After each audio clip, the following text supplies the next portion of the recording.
Hello students, welcome to RSD online classes. आज मैं आप लोग के लिए लेकर के आया हूँ सितंबर माह का जो प्रथम पाक्षिक मूल्यांकन है कक्षा 10वीं का विषय गणित। ठीक है, तो इसको हम शुरू कर लेते हैं जल्दी से जल्दी। प्रश्न एक आप देख सकते हैं, सही विकल्प चुनिए। क्या लिखा हुआ है? समांतर श्रेणी 9, 12, 15 का सार्वअंतर होगा। तो सार्वअंतर निकालने के लिए आप लोगों को पता है कि हम लोग को बाद वाले पद से पुराने पहले वाले पद को घटाना पड़ता है। तो 12 में से 9 करेंगे, घटाएंगे तो हमारे पास कितना बचेगा? 3। इसी तरीके से अगर 15 में से 12 घटाएंगे तो भी हमारे पास कितना बचेगा? 3। ठीक है, तो इसका राइट आंसर क्या होगा? 3 होगा। ठीक है, इसके बाद आ जाइए x+7 एवं x-7 का समांतर माध्य होगा। तो समांतर माध्य कैसे निकालते हैं? दोनों संख्याओं को जोड़ करके 2 से भाग देते हैं। तो देख सकते हैं आप x+7 और प्लस x-7/2। ठीक है, तो 7 और 7 कैंसिल हो जाएंगे, ये बचेगा 2x/2। 2 से 2 कैंसिल, तो बचा कितना? x। ठीक है, तो यहाँ पर आपका सही उत्तर क्या हो जाएगा? सही उत्तर हो जाएगा आपका C। यहाँ पर ये जो साइन है इसको माइनस नहीं समझिए, ये केवल डैश है। सही उत्तर C x ऐसा करके। ठीक है, नेक्स्ट है क्वेश्चन आप लोगों का, यदि A अनुपात B अनुपात C हो तो इसका मध्य अनुपाती क्या होगा? ठीक है, तो मध्य अनुपाती हमेशा कैसे निकालते हैं? यदि A अनुपात B अनुपात C है तो ये एक फार्मूला भी है कि B² = AC। ये हम लिखते हैं अगर 3 अनुपात में है A अनुपात B अनुपात C, तो यहाँ से B = आपको क्या मिल जाएगा? √AC। ठीक है, और इसके साथ लग जाएगा प्लस माइनस। ठीक है, तो ये आंसर हो जाएगा आपका D।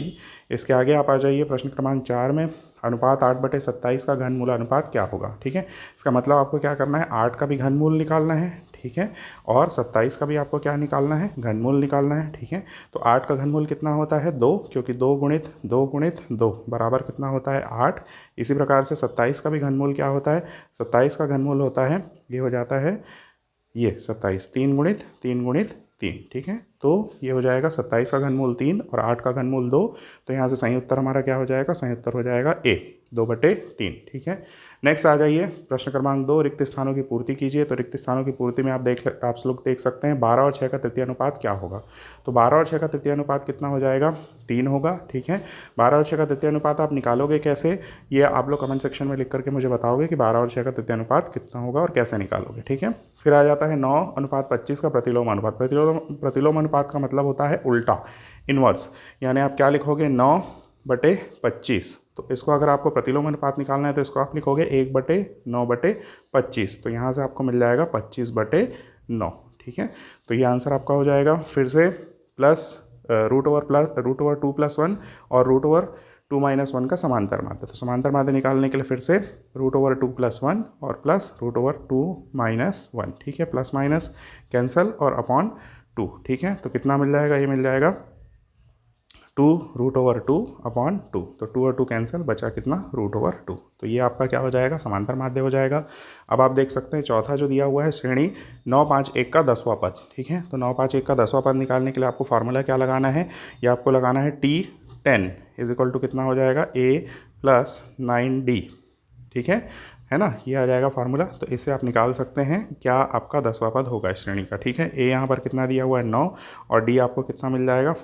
5 - 9 1 - 5 = -4। ठीक है, इस तरीके से आप निकाल सकते हो। प्रश्न क्रमांक 2 देखिए, समांतर श्रेणी 8, 15, 22 का अंतिम पद 218 है। पदों की संख्या ज्ञात करिए। तो कैसे हमने निकाला है? मान लेते हैं कि श्रेणी में कितने पद हैं? 9 पद हैं।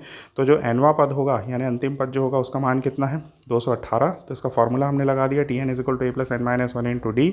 अब इसका मान दिया हुआ है हमको 218, तो जो जहाँ पर है उसकी वैल्यू रख दीजिए। ए की वैल्यू 8 है, डी की वैल्यू आप निकाल सकते हैं 7 है। सबकी वैल्यू पुटअप करिए और किसका मान निकाल लीजिए? एन का मान निकाल लीजिए। तो एन का मान कितना आ जाएगा? 31। तो इस प्रकार से श्रेणी में कितने पद हो जाएंगे? श्रेणी में 31 पद होंगे। ठीक है, आगे आ जाइए नेक्स्ट क्वेश्चन पे। प्रश्न क्रमांक 3 क्या कहता है? यदि 14:35 समानुपात 16:x हो तो x का मान ज्ञात कीजिए। ठीक है, तो आप लोगों को पता है कि अगर 4 संख्याएं समानुपात में हैं तो आप उसको आपस में बराबर लिख सकते हैं।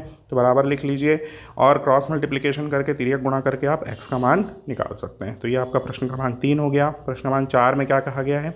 14, 35 और 16 का चतुर्थानुपाती ज्ञात कीजिए। तो अभी जो आपने प्रश्न क्रमांक 3 हल किया है सेम टू सेम आपका प्रश्न क्रमांक 4 भी होगा। ठीक है, तो क्रमांकों को आप देख लेंगे, प्रश्नों के जो क्रमांक है उसको देख लेंगे। क्रमांक थोड़े आगे पीछे हो सकते हैं लेकिन जैसा आपके पेपर में दिया हुआ है वैसे ही क्वेश्चन यहाँ पर इनका सोल्यूशन है।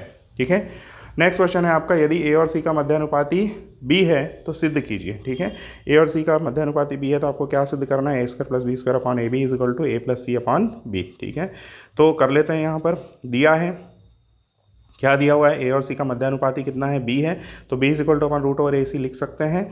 अगर तीनों अनुपात में है तो ए अनुपात बी अनुपात सी के अनुपात में है, तो B is equal to root over A C लिख सकते हैं। अब बायां पक्ष क्या दिया हुआ है, A square plus B square upon A B, ठीक है। तो उसमें क्या रखना है आपको, समीकरण नंबर 1 में बी बराबर रूट ओवर ए सी रखिए। रखने के बाद आपको क्या मिल जाएगा, A square plus root over A C whole square upon A B. Root over और स्क्वायर दोनों आपस में कैंसिल होंगे, A square plus A C upon A B, A common ले लीजिए, बचा कितना, ए सी अपॉन बी। यही क्या है, दाएं पक्ष के बराबर है, ठीक है। प्रश्न क्रमांक 6 देख लीजिए, यदि 1 प्लस एक्स अनुपात 3 प्लस एक्स अनुपात 6 प्लस एक्स हो तो एक्स का मान ज्ञात कीजिए, ठीक है। तो देख सकते हैं 3 प्लस एक्स जो है वो 1 प्लस एक्स और 6 प्लस एक्स का मध्यानुपाती है, इसलिए आप उसको समानुपात के रूप में ऐसे लिख सकते हैं, ठीक है। अब इसके बाद इसको सिंप्लीफाई कर लीजिए क्रॉस मल्टीप्लिकेशन करके, और जो जो कटता है, ये जैसे दो समीकरण अपने मिल जाएंगे, समीकरण में जो जो कटता है काटिए, बचेगा कितना लास्ट में, x minus 3 is equal to 0, तो यहाँ से मिल जाएगा आपको x इक्वल टू 3, ठीक है। अब आप देख सकते हैं यदि a अनुपात b अनुपात b, a अनुपात b समानुपात c अनुपात d हो तो सिद्ध कीजिए कि a square minus C square upon B square minus D square is equal to A C upon B D, ठीक है। तो दिया गया है अनुपात बी समानुपात सी अनुपात डी, आप इस प्रकार से उसको लिख सकते हैं, ए बटे बी बराबर सी बटे डी, और बराबर हमने क्या मान लिया, एक नियतांक के।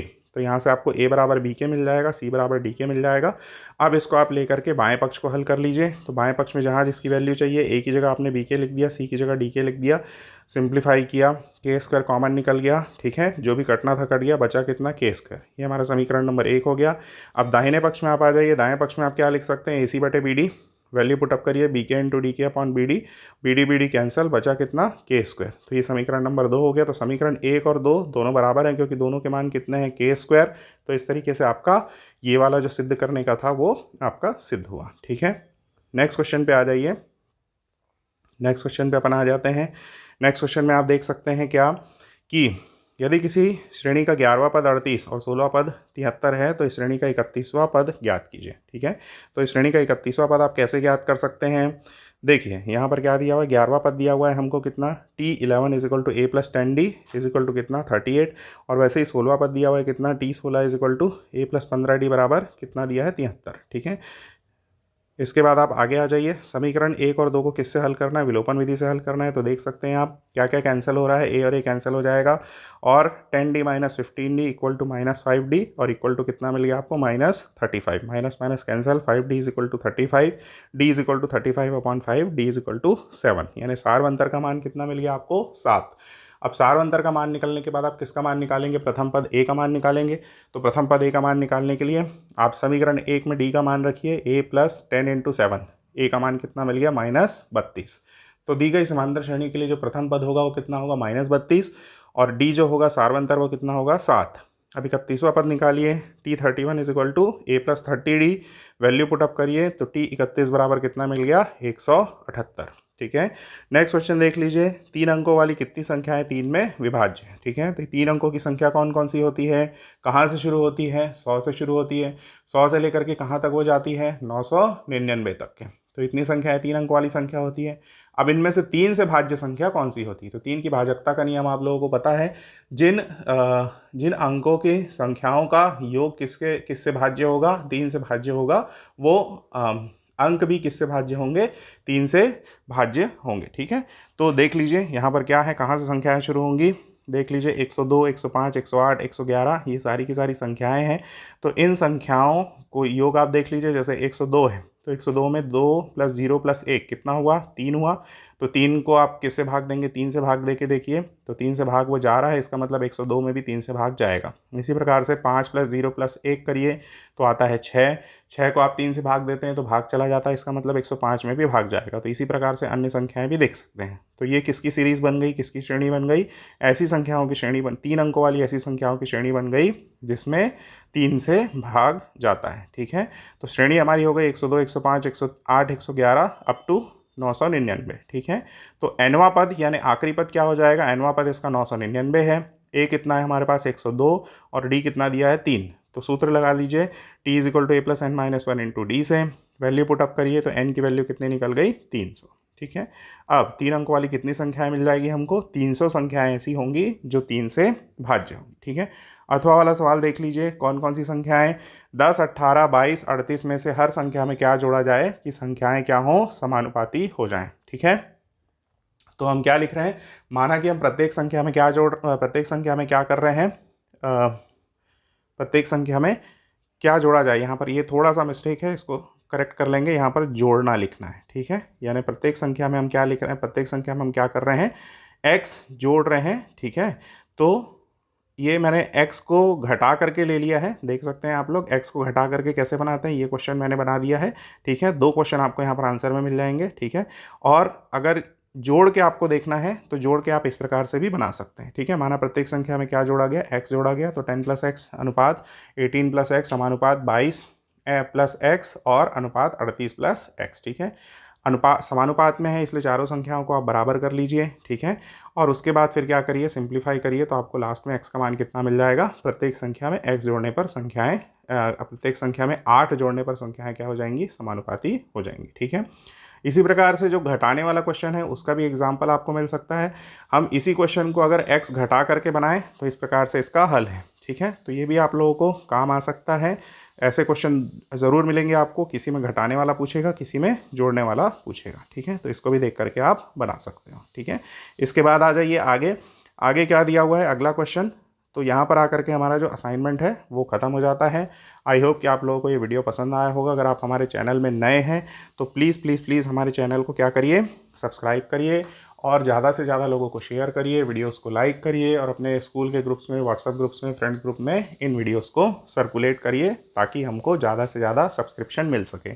आपका जितना सब्सक्रिप्शन हमको मिलेगा उतना ही हमारे लिए मोटिवेशन बढ़ेगा और हम आगे आने वाले टाइम में भी नए नए जो असाइनमेंट आते रहेंगे आपके, चाहे वो छत्तीसगढ़ माध्यमिक शिक्षा मंडल के असाइनमेंट हो, चाहे वो पाक्षिक मूल्यांकन वाले असाइनमेंट हो, उनके हल हम बना करके डालते रहेंगे। इसके अलावा निकट भविष्य में हम जो वीडियो लेक्चर्स हैं अलग अलग टॉपिक्स के वो भी बना करके डालेंगे। तो हमारे चैनल के साथ आप लोग जुड़े रहिए और इसका लाभ लेते रहिए। Thank you so much.